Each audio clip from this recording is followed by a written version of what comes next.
जय बाबा स्वामी, जय आत्मेश्वर। हिमालय का समर्पण योग भाग 3 का आज 19वां दिवस है और हम हैं पृष्ठ क्रमांक 145 पर।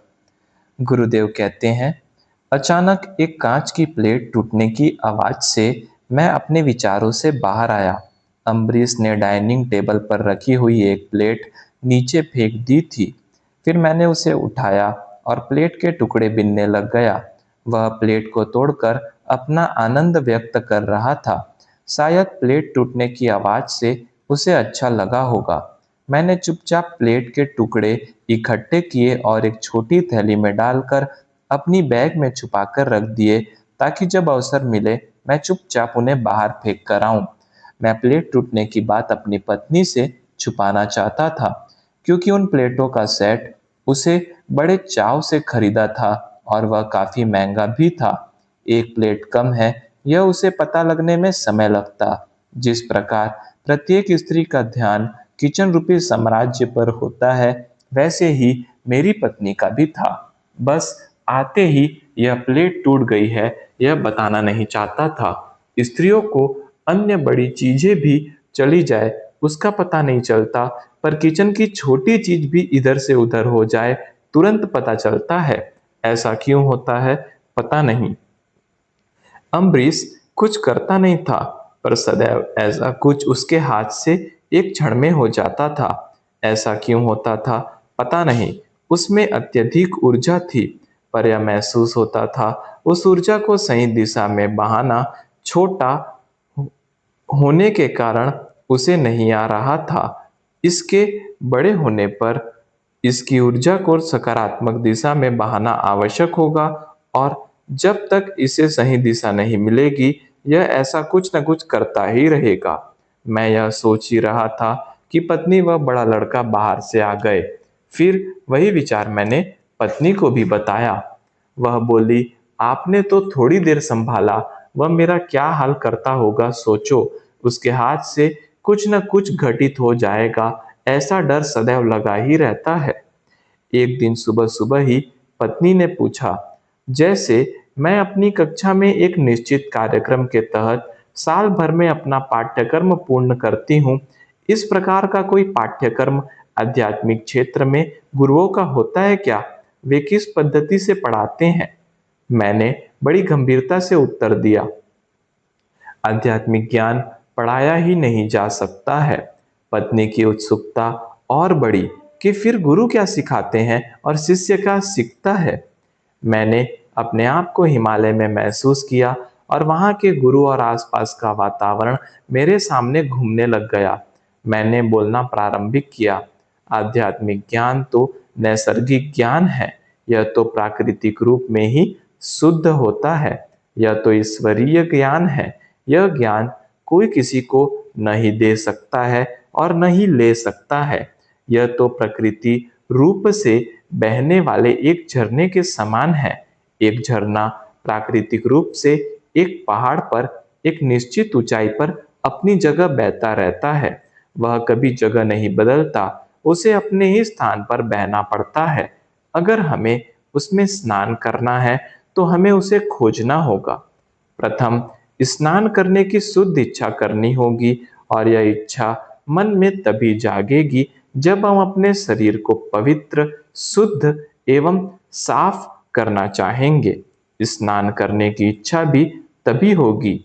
हमारे ऊपर मैल जमा हुआ है और हमारे शरीर से पसीने की बदबू आ रही है। यह जब महसूस होगा, तभी स्नान करने की इच्छा जागेगी। हम इस सांसारिक वातावरण में इतने रम गए हैं कि हम संसार में प्रतिदिन गंदे हो रहे हैं। दिन प्रतिदिन आसपास की घटनाओं का, नकारात्मक विचारों का बुरा प्रभाव पड़ रहा है। यह बाहरी प्रभाव इतना बुरा है कि हम यह भूल ही गए हैं, हम एक पवित्र आत्मा है। हम में परमात्मा का अंश है। सर्वप्रथम यह जानना होगा कि हम परमात्मा के अंश हैं। हम में ही परमात्मा छुपा हुआ है। परमात्मा को बाहर खोजने की आवश्यकता नहीं है। तभी यह ज्ञान होगा कि वह अंश पवित्र है, शुद्ध है, उसे कोई भी गंदगी नहीं छू सकती है। जो कुछ बुरा आसपास है, वह मेरा ही है, वह बाहरी है। बाहरी वातावरण का है, बाहरी विचारों का है। इन बाहरी विचारों और वातावरण से अपने आप को बचाया जा सकता है। सर्वप्रथम इस बाहरी वातावरण के प्रभाव को स्वच्छ किया जा सकता है। यह समझ में आ गया तो फिर हम उस प्रभाव की गंदगी को भी महसूस करेंगे जो चित्त पर आई हुई है, और जब महसूस करेंगे तो उस गंदगी को दूर करने का प्रयास भी करेंगे। यह प्रयास ही स्नान करने की प्रथम इच्छा है। यह शुद्ध इच्छा ही बाद में अपने हृदय को विशाल कर देगी। जब स्नान करना ही ठान लिया है तो फिर स्नान करने के मार्ग भी मनुष्य खोजने लगेगा। नल पर जाएगा, कुएं पर जाएगा, नदी पर जाएगा, तालाब पर जाएगा या एक आधे झरने के पास जाएगा। वह अपने आप को कहाँ लेकर जाता है वह महत्वपूर्ण नहीं है, क्योंकि वे सभी माध्यम हैं। उनमें से किसी भी तरीके से स्नान हो सकता है। मार्ग अनेक है, स्नान एक है। मार्ग महत्वपूर्ण नहीं है, स्नान महत्वपूर्ण है। वह कहीं भी पहुंचे तो स्नान हो जाएगा। यानी सर्वप्रथम उसे स्नान करने के लिए कोई भी मार्ग मिले उसे अपनाने को तैयार होना होगा। मैं तालाब में ही स्नान करूंगा ऐसा ठान ले तो तालाब इस जीवन में मिले, यह आवश्यक नहीं है। मनुष्य जीवन बहुत छोटा है, सारा जीवन ही तालाब खोजने में लग जाएगा। इसीलिए प्रथम अपने हृदय को विशाल करना होगा। मुझे जो भी मार्ग मिले मैं वहां पर स्नान कर ही लूंगा, यह भाव होना चाहिए। इन माध्यमों का बाहरी स्वरूप अलग अलग है, पर स्नान की प्रक्रिया समान रूप से ही संपन्न होगी। परमात्मा का एक अंश प्रत्येक मनुष्य में होता है, और इन गुरुओं में ये अंश लाखों की सामूहिकता में होते हैं। इसीलिए ये परमात्मामय हो जाते हैं, परमात्मा से ही लगते हैं। इनके पीछे हजारों सालों की तपस्या होती है, जो एक गुरु से एक शिष्य तक और एक गुरु से एक शिष्य से एक शिष्य तक इस तरह माध्यम बदलकर चलती रहती है। परमात्मा इनके ही माध्यम से इस धरती पर बहते रहते हैं। इनकी स्थिति बिल्कुल एक झरने के जैसी ही होती है, जो अपने निश्चित स्थान पर जंगल में बहता रहता है। सर्वप्रथम हमें उन तक पहुंचना पड़ता है, वे हमारे पास नहीं आते हैं। दूसरा, झरने तक पहुंचना ही सब कुछ नहीं है। उस झरने के पास पहुंचकर अपने आप को उस झरने के नीचे संपूर्ण रूप से लाना होगा, तभी स्नान हो सकेगा। झरने के सामने वाले सालों खड़े रहकर भी स्नान नहीं हो सकता है। झरना स्वयं आपको नहीं नहला सकता है, अपने आप को झरने के नीचे ले जाने पर ही स्नान हो पाएगा। हम लाख झरने से प्रार्थना करें कि मुझे नहला दे नहला दे, वह झरना स्वयं आपको नहीं नहला सकता है। आप स्वयं अपने अहंकार के कपड़े निकालकर नंगे उस झरने के नीचे खड़े हो जाएंगे तो स्नान की प्रक्रिया घटित हो जाएगी, पर संपूर्ण शरीर को ही उस पानी के झरने में हमें ले जाना होगा। अब देखो, झरना हमें नहलाता है क्या? नहीं, पर झरने के नीचे आ जाने पर हमारा नहाना घटित हो जाता है। झरना तो बेचारा अपनी जगह पर ही बहता रहता है, वह न तो नहला सकता है और न ही नहाने से रोक सकता है। झरना इन सब से एकदम दूर है। ठीक इसी प्रकार ये गुरु जंगल में छुपे रहे होते हैं, झरने की तरह अपनी ही जगह पर बैठकर बहते रहते हैं। वे भी न ही किसी को आध्यात्मिक ज्ञान देते हैं और न ही कोई अगर उनसे लेना चाहे तो रोकते हैं। वे भी इन सबसे दूर हो चुके होते हैं। जीवन में जीवंत गुरु का मिलना मात्र भी एक बड़ी घटना है, और हम उसके केवल सानिध्य में भी रहे तो भी एक दिन स्नान हो जाएगा। गुरु के पास अमंगल कुछ भी नहीं होता है। वे हमसे अच्छा व्यवहार करे या बुरा व्यवहार करे, दोनों ही स्थितियों में हमारा मंगल ही होता है, क्योंकि वे तो उस व्यवहार से परे ही होते हैं। वे व्यवहार करते हुए दिखते हैं, पर वास्तव में वे आपकी सफाई करते रहते हैं। इस सफाई में ही अधिक समय लगता है। कई बार हमें हमारे पूर्व जन्म में किए गए बुरे कर्म नष्ट करने होते हैं। वे अपने बुरे व्यवहार से, उन बुरे कर्मों से हमें मुक्ति दिलाते रहते हैं। वे बुरा व्यवहार करके उन कर्मों को जलाते रहते हैं। गुरु के पास अमंगल कुछ भी नहीं होता, यह मेरे जीवन का अनुभव है। गुरु को हमारे पूर्व जन्म का भी दिखते रहता है। प्रत्येक को अपने कर्मों का फल तो मिलेगा ही, गुरु हमसे क्या व्यवहार करते हैं वह व्यवहार महत्वपूर्ण नहीं है। महत्वपूर्ण है कि व्यवहार कर रहे हैं। अपना जीवन सब कुछ दांव पर लगाकर अगर गुरु सानिध्य प्राप्त हो तो भी सस्ता है। महत्वपूर्ण है गुरु का सानिध्य, क्योंकि झरने के पास रहे तो ही स्नान करने की संभावना बनी रहती है। स्नान तो कुछ क्षणों में होता है, स्नान की तैयारी में जीवन कम पड़ जाता है।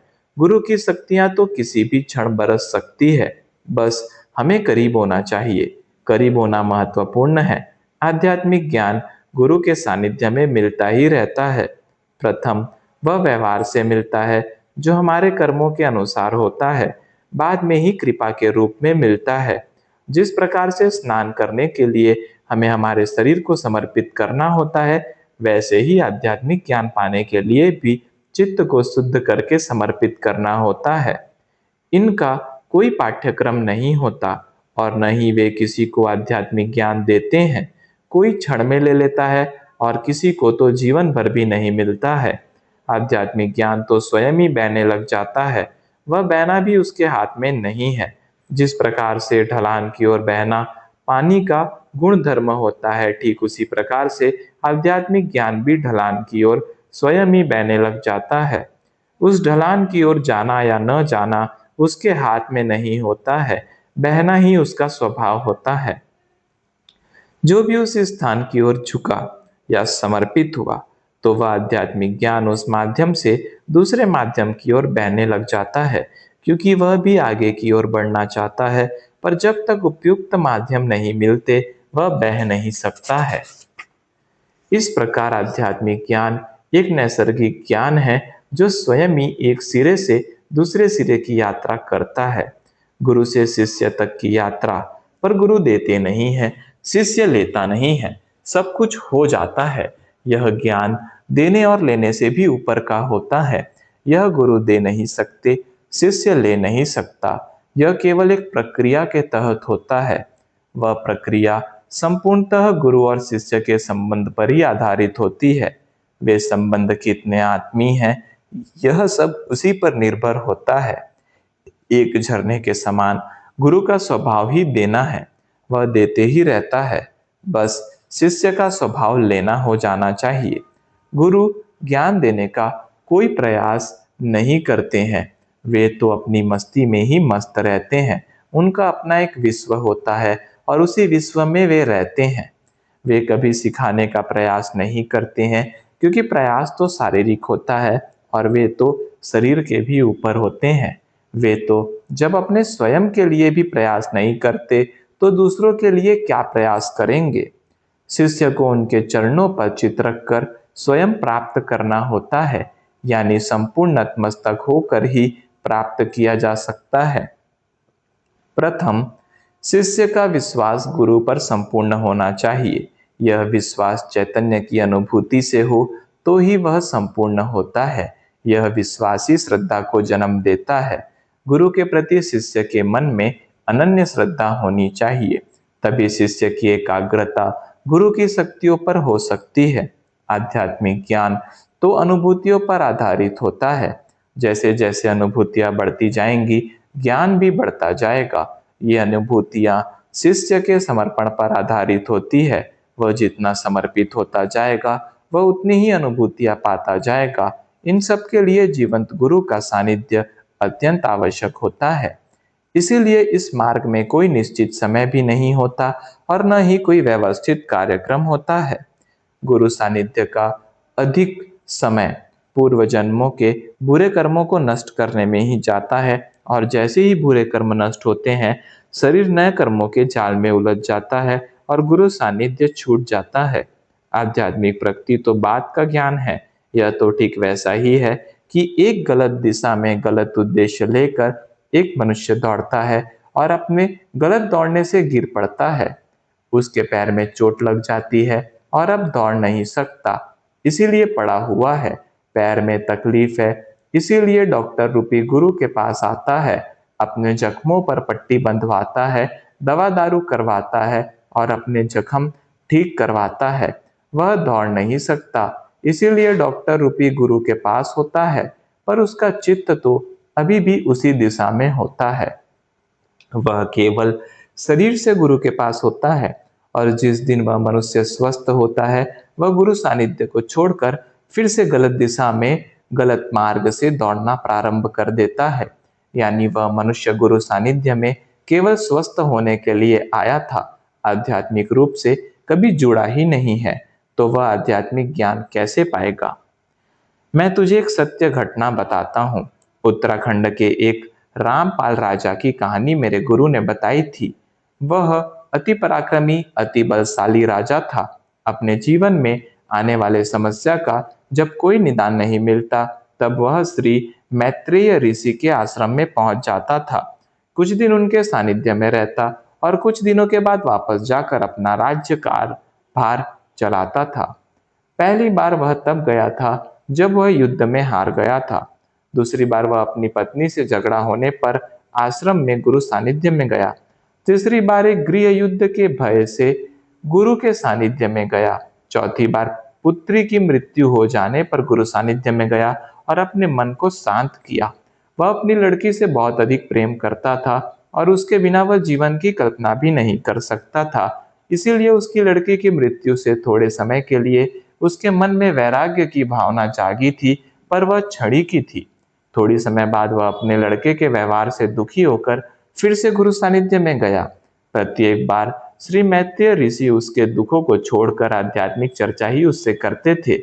यह राजा उनके प्रवचन जब आश्रम के अन्य शिष्यों के साथ सुनता, तो उसे आत्म शांति मिलती थी। फिर कुछ दिन आश्रम में रहा और वापिस अपनी दुनिया में चला गया।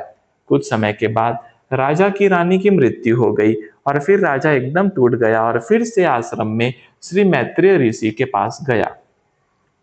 तब प्रथम बार श्री मैत्रेय ऋषि ने उससे कहा, यह सारा संसार ही नश्वर है और इस नश्वर संसार में ही तेरा चित्त सदा रहता है। तू आता तो आश्रम में था, पर केवल शरीर से यहाँ रहता था। तेरा चित्त तो उस नश्वर संसार में ही लगा रहता है। तेरी दिशा भी गलत थी और मार्ग भी गलत था। तू यहाँ आकर जो ऊर्जा प्राप्त करता था, उस ऊर्जा को राज्य और अधिक कैसे बढ़े इस पर खर्च करता था। इसीलिए तेरे पास तो कुछ बाकी रहता ही नहीं था। यह तो आध्यात्मिक ऊर्जा शक्तियों का दुरुपयोग है। तू मेरे आश्रम में तभी आता है जब तू अपनी दुनिया में दुखी होता है या परेशानी से घिरा होता है, और जैसे ही परेशानी दूर होती है तो फिर से उधर ही भागता है। इस प्रकार के अनुभव से भी तू यह नहीं सीखा कि अगर थोड़े से सानिध्य से परेशानियां दूर हो सकती हैं, तो अगर जीवन भर तू गुरु सानिध्य में रहा तो परेशानी मुक्त, संकट मुक्त जीवन तुझे प्राप्त हो सकता है। लेकिन यह समझ तुझे तब तक प्राप्त नहीं होगी जब तक तेरे पिछले जन्म के कर्म नष्ट नहीं होंगे। यह सब कर्मों का ही माया जाल है। आज तेरे पूर्व जन्म के कर्म संपूर्ण रूप से नष्ट हो गए हैं। आज तू कर्म मुक्त हो गया है। अब तू अपने संसार में वापस जा सकता है और अपना राज्य चला सकता है। राजा रामपाल ने श्री मैत्रेय ऋषि के पैर पकड़ लिए और कहा, गुरुदेव, गत जन्म के कर्मों के दलदल से निकलने में मुझे इतने साल लगे हैं। अब वापस उस कर्मों के दलदल में मुझे नहीं जाना, और अब न ही कोई अच्छे कर्म करने हैं, क्योंकि अच्छे कर्म करूंगा तो भी उन्हें भोगने मुझे इस जगत में वापस आना होगा। मुझे बस अपने शिष्यों में शामिल कर लीजिए। मैं अब राजा बनकर नहीं, केवल शिष्य बनकर रहना चाहूंगा। गुरु ने उसे उठाकर गले लगा लिया और कहा, तू गए जन्म में मेरा प्रिय शिष्य था और इसी के कारण तू हर बार प्रत्येक परेशानी में मेरे पास ही आता था। पर इस जन्म में कर्मों को भोगने की लालसा और अतृप्ति तुझे बार बार वापस अपने राज्य में ले जाती थी। मैं जानता था कि सारे कर्म नष्ट हो जाने पर तू वापस आएगा। आध्यात्मिक ज्ञान जीवन की प्रत्येक समस्या का संपूर्ण निदान है, स्थायी निदान है। बस हमने उसे स्थायी समझना चाहिए। हम हमारी दैनिक जीवन की समस्याओं में इतने लिप्त रहते हैं कि उन समस्याओं को ही हम स्थायी समझ लेते हैं, और उस आध्यात्मिक ज्ञान से प्राप्त हुई ऊर्जा को हम उन समस्याओं पर खर्च कर देते हैं। उस प्राप्त हुई ऊर्जा को अपने पास नहीं रखते हैं। जय बाबा स्वामी, जय आत्मेश्वर।